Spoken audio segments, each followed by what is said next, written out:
Hey, what's up, guys? Tom back here. It's been a while.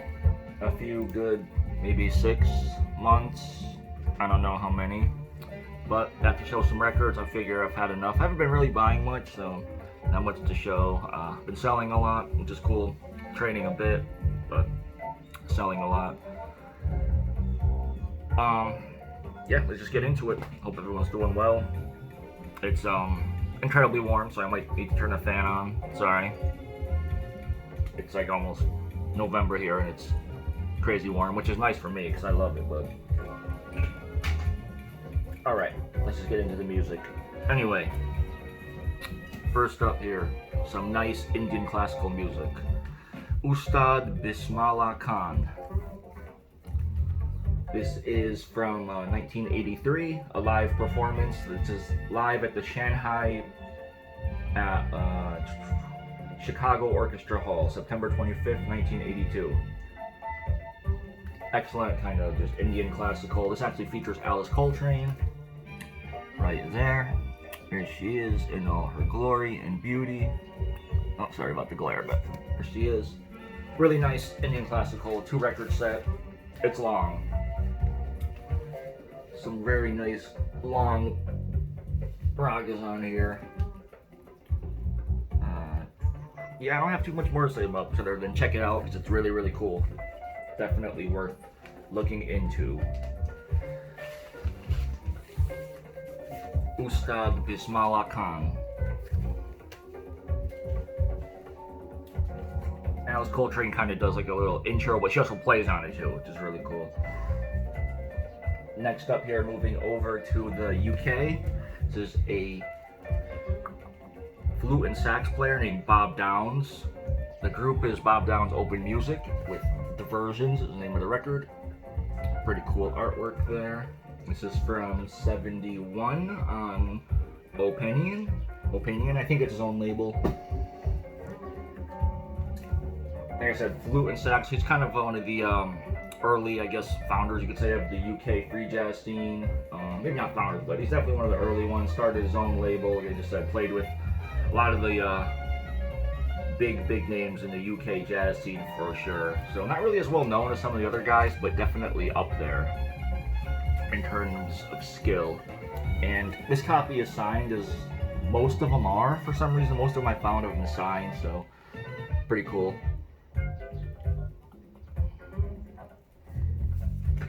I want to check out the players. There you go, there's the players right there. I gotta go through them to try to save some time, but really cool UK jazz. Very flute heavy for sure, which is what I like.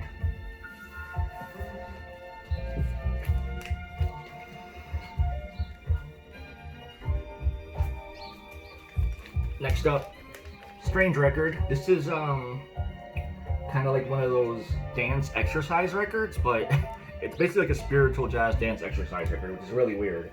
Afro spiritual dance exercise, what I would call it. Free Rhythms Dance is what it's called. This is on Gateway Records from the 80s, I think, or 77, sorry, from 77. Originally released in France, I believe. Came on a variety of different covers. This is just one of them. This is the US pressing. Yeah, there's one track that's basically just like tribal drums, all drums. One track which is more free jazz. The rest is more spiritual. Definitely an interesting record for sure. Should be cheap for sure. Don't pay a lot for this. Don't pay more than like a few bucks. Not more than, I would say, $5-6 for this. You should be able to get it for. I've seen some people asking more. Just hold out. You should be able to find a copy if you want this. Check it out online. All the tracks are online. Really good. It has like 3 long tracks, I believe. A slow tempo, medium tempo, and a fast tempo. All really, really good though. And then the back, it has like moves and exercises that you can do on the right up there. So pretty interesting record for sure. Nice cheap jazz record there.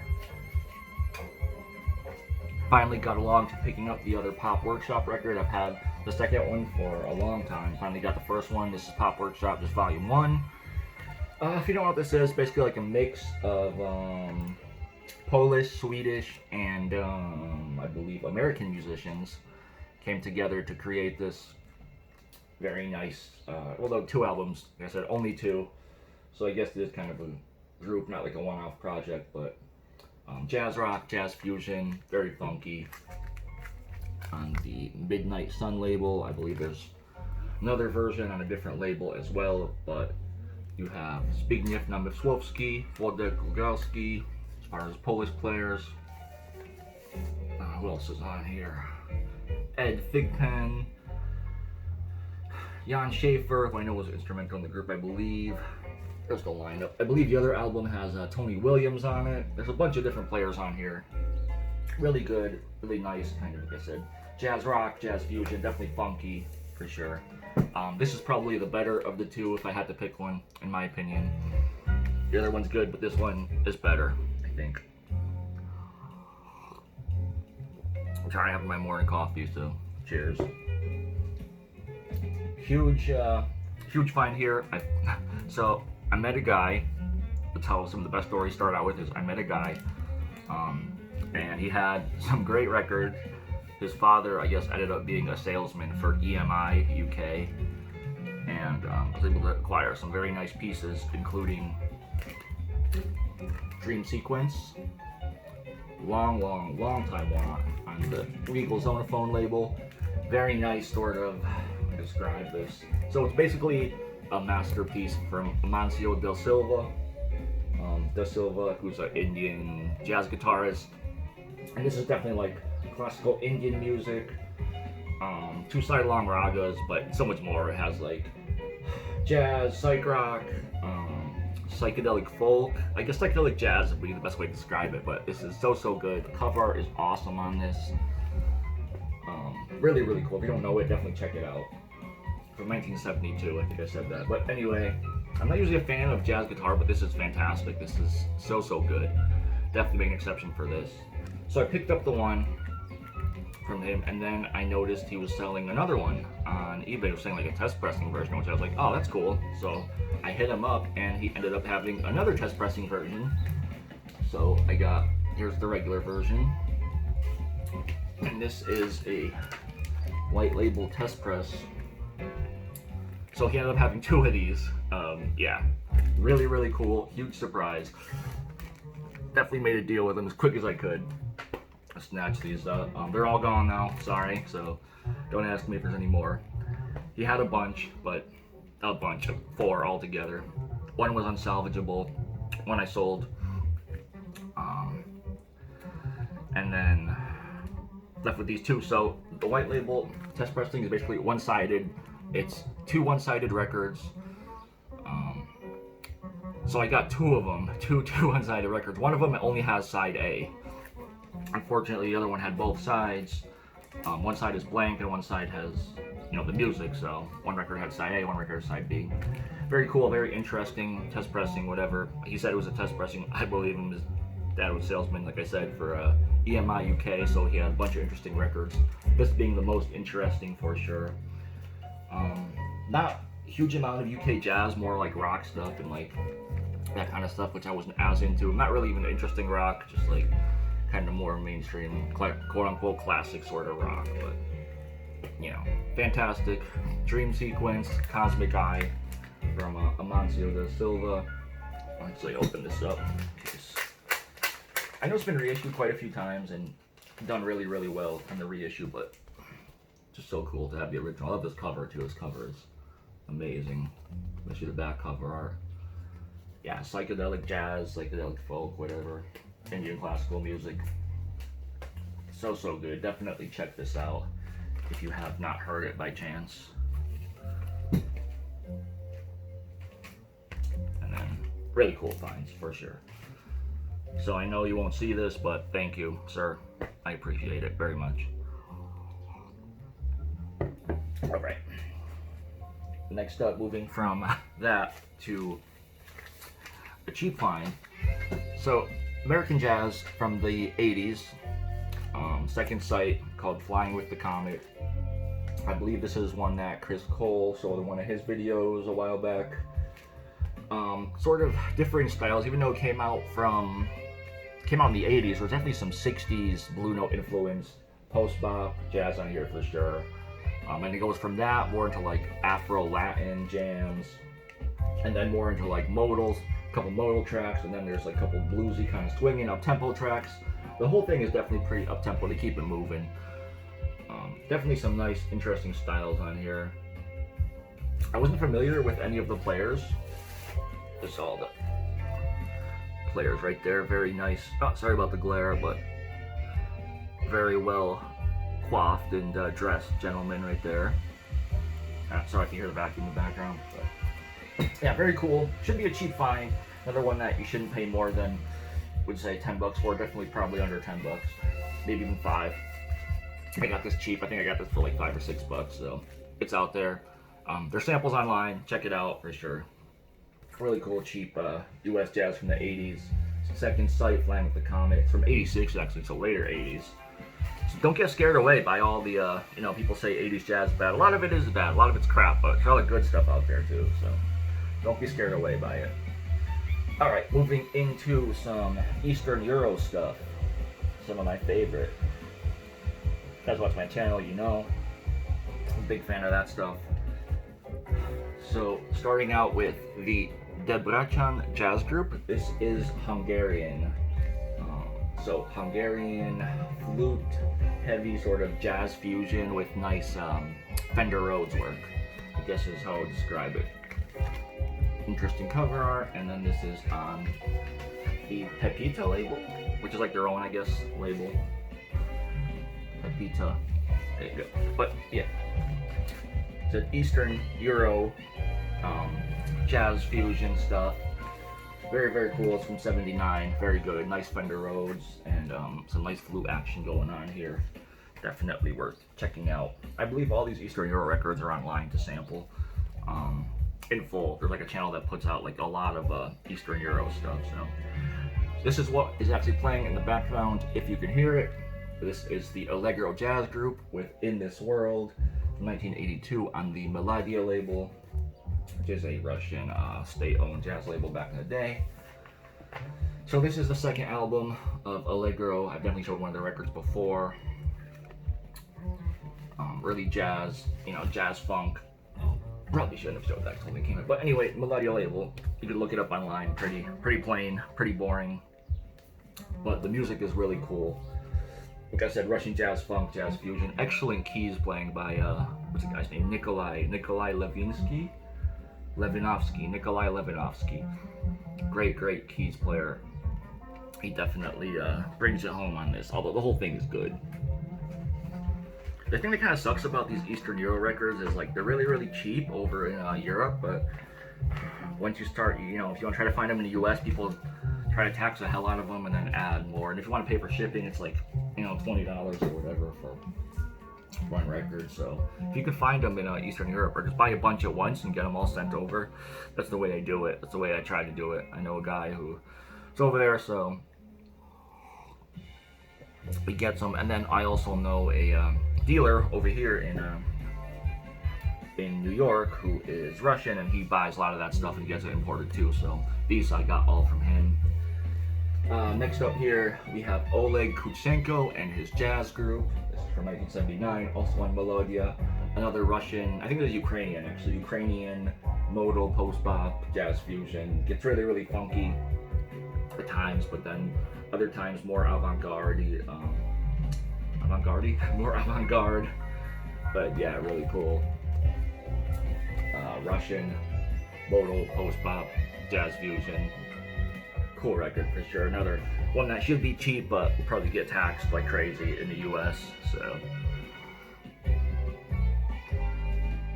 where are we at? 14 minutes. I always feel like I talk too much in these videos, but I guess I really don't.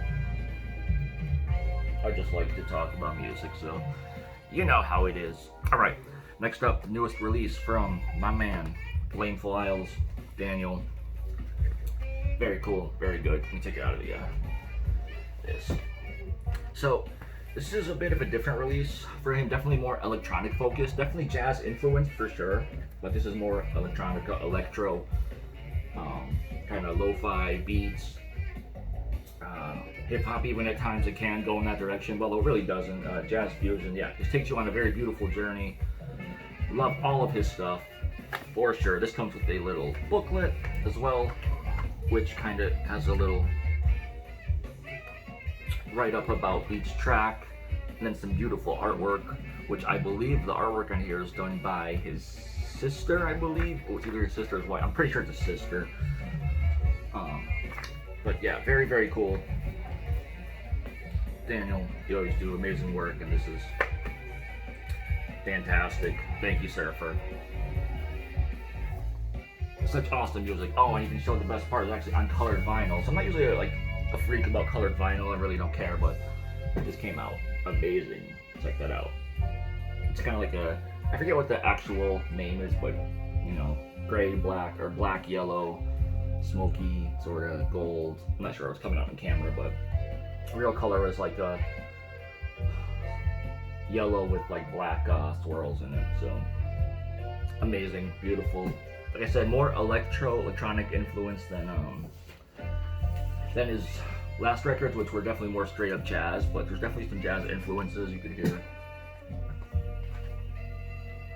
And it's definitely the kind of electro stuff that I love, so great work. If anyone actually needs one, hit me up, because I ended up with two. I bought one for someone and they didn't want it, so I ended up unfortunately not wanting it. So if someone does need one, hit me up. I'll give it to you at whatever it cost me, which I think was like 30 bucks, I believe.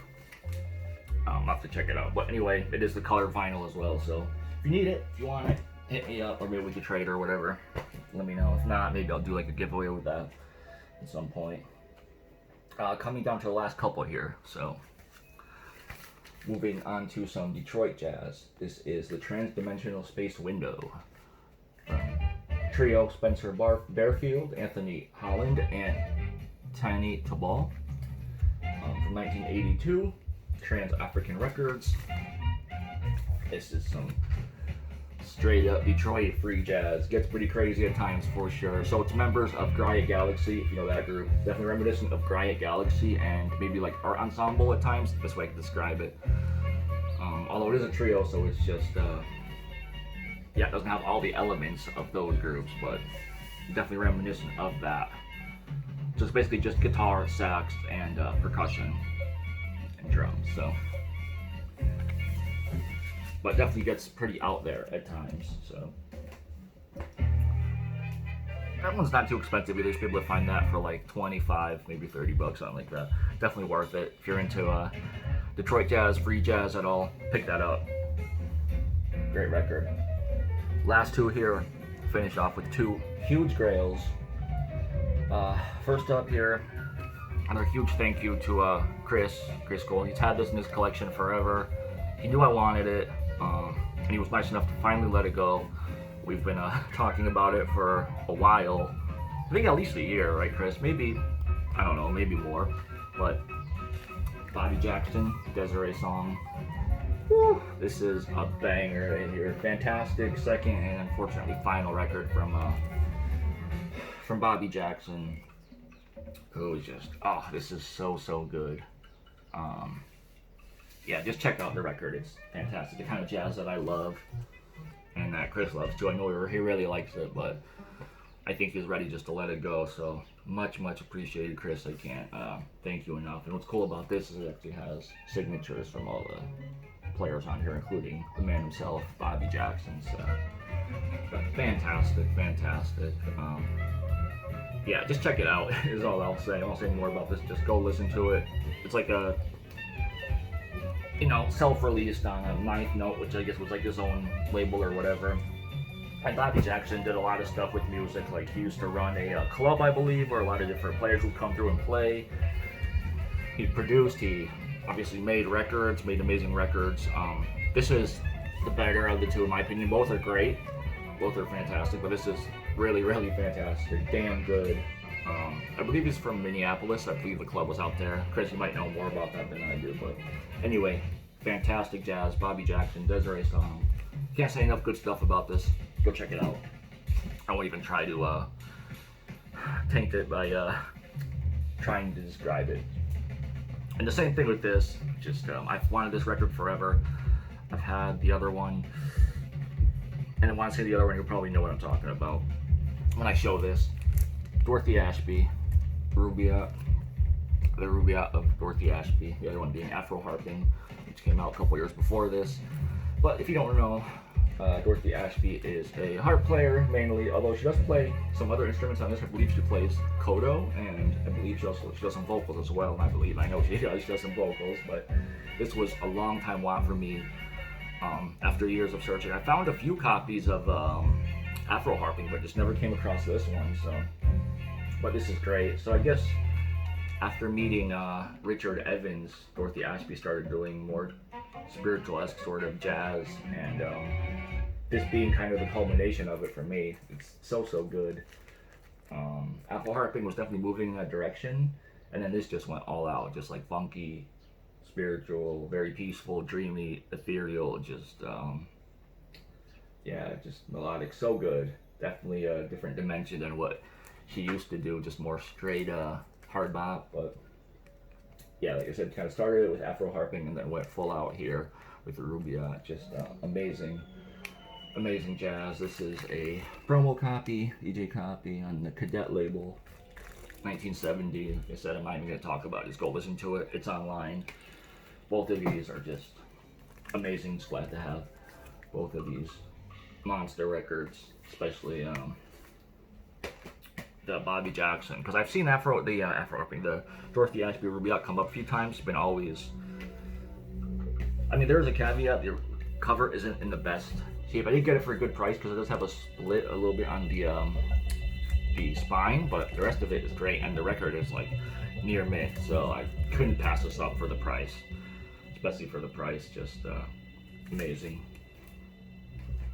So that's it. I'll probably stop there. I got some more stuff to show, but not a lot. So 20 minutes, I think you've listened to me ramble for long enough. Hope you guys are doing well. Leave me some comments if you want. Might be back in another 6 months. Like I said, I haven't been buying much, so I've been buying, selling, trading. So the stuff I do buy, I usually sell or trade. So yeah, if you want, hit me up on Instagram. If you have Instagram, I always post on there more regularly than I do on YouTube. So I'll leave my Instagram link, which I usually do anyway, but I'll leave it in the description. So, all right, guys, take care. Peace.